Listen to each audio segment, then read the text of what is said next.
Why does power in Indonesia keep flowing into the same people?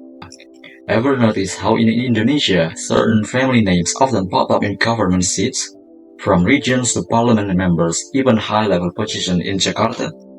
It feels like watching a TV show where the same characters keep appearing, right? Well, it's not a coincidence. This is called dynastic politics. It means power tends to stay within the same family circles, and usually dynastic politics has a close friend called nepotism. Partai Koalisi Indonesia Maju resmi mendeklarasikan Gibran Rakabuming Raka menjadi bakal cawapres Prabowo Subianto. So what's the difference between dynastic politics and just having family members who happen to like politics? The key difference is in how they get and hold power.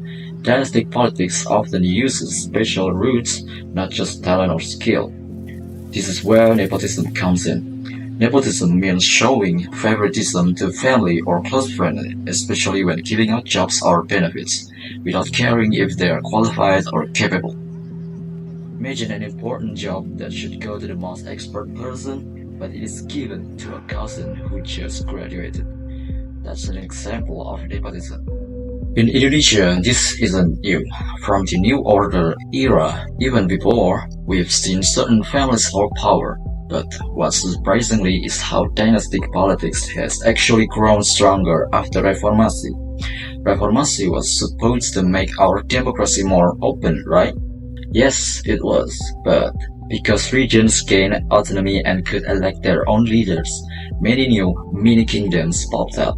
Regional elections became battlegrounds where big money, wide networks, and most importantly, a big family name were the main deciders of who won. It's easy to find examples. A regent served 2 terms, then his wife runs for regent.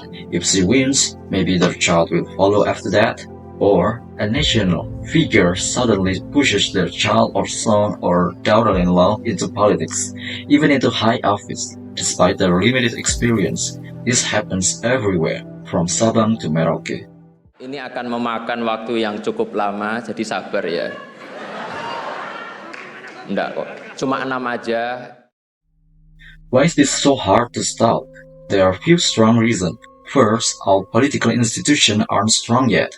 Political parties often act more like family businesses, or simply vehicle for powerful figures, not places that train truly capable leaders. The process of choosing candidates often depends on who has money or connections, not who is most qualified. Second, the cost of politics is steep. To run in an election, you need a huge amount of money. Who has access to that much money? Usually, it's families who have been in power for a long time or who have big businesses.